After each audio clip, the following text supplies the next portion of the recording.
ह्या राजकारणाचा उपयोग होतो. मी तर अगदी सामान्य होतो, मी पिगमी गोळा करत जनताकडे.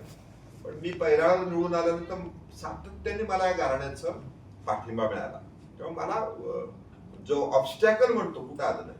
तर हे फायदे आहेत. तसं आपल्या ग्रंथ महोत्सवात बघा, उदयनराजे आहेत म्हटल्यानंतर बऱ्याच गोष्टी अशा असतात की तिथं कोणी आपल्याला डिस्टर्ब करायला येत नाही. तो फायदा आपल्या पालकांना आहे, विद्यार्थ्यांना आहे, सगळ्यांना आहे. आणि महत्वाचं म्हणजे या ग्रंथ महोत्सवाबद्दल विशेषतः ऑफिसर केडर जे आहे, कलेक्टर पासून सगळं, त्यांना अतिशय आश्चर्य वाटतं. ते जाईल तिथं सांगतात. म्हणजे रामास्वामी मुंबईला होते आणि कलेक्टर बदलून आले होते दुसरे, आता मागच्या वर्षी होते, लवकर गेले. हा, तर त्याच्या आधी रुपेश शेखर सिंह, रुपेश होत्या. तर माझी ओळख नव्हती, मी त्यांना फोन केला. ते म्हटले काय नाही. त्यांनी मला 5 मिनिटात फोन करून सांगितलं उद्या जाऊन भेटा. कारण त्यांना ग्रंथ महोत्सव हा माहिती आहे. तुम्हाला मुद्दाम का सांगतो, रामास्वामी रिटायर झालं, मी बंगल्यात भेटायला गेलो होतो, त्यांनी पत्नीला बाहेर बोलवलं आणि माझी ओळख. असं होत नाही.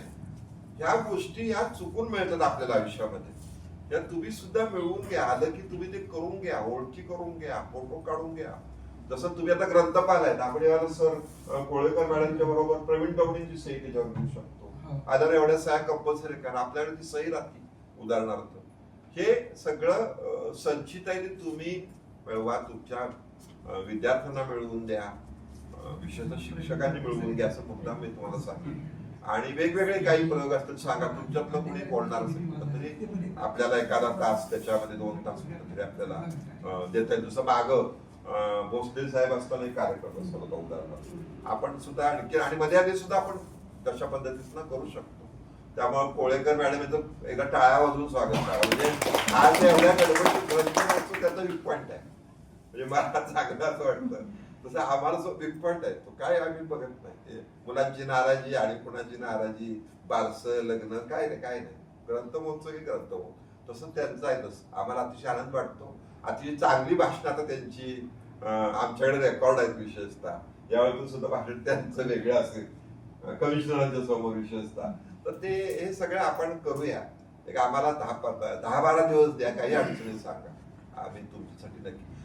आता तुम्ही मागाशी सांग NBTचं बघा, म्हणजे पुण्यामध्ये कौतुक म्हणजे देशातली पुस्तक मिळाली, हिंदीची मिळाली आणि मिळाली. पण असा प्रयोग नाही झाला. शहरातल्या शाळेमध्ये कथाकथन स्पर्धा झाली आहे, त्यातले विद्यार्थी निवडले गेलेत, कवी विद्यार्थी निवडले गेलेत, कवींमध्ये शिक्षकांना संधी असते. मी वाचलेल्या पुस्तकाला विद्यार्थी निवडले गेले, त्यांनी सांगितलं. असं झालेलं नाही. तर तुम्हाला एक उदाहरण देईल. पूर्णिमा साळुंके, एक नागेवाडीची विद्यार्थिनी, या ग्रंथ महोत्सवामुळे आता सहप्राध्यापक झाली. आणि तिने सांगितलंय की या ग्रंथ महोत्सवात मी आले आणि माझं आयुष्य बदलून गेलं. लग्न झाल्यावर तिने प्राध्यापक झाली. तर हे वेगवेगळं आहे, भरपूर आहेत अशी मंडळी. तर त्याचा आपल्याला विशेषतः लाभ करून घ्यायचा आहे. यावेळेला सुद्धा अतिशय चांगला सहभाग होता. कथाकथन स्पर्धेमध्ये मला वाटतं 30-40 विद्यार्थी होते. मी वाचलेल्या पुस्तकामध्ये भरपूर विद्यार्थी होते. 73. आता सगळ्यांना सर्टिफिकेट्स मिळणार आहे. तर हे सगळं आपल्या माध्यमातून व्हावं अशी पुन्हा एकदा विनंती करतो. आपण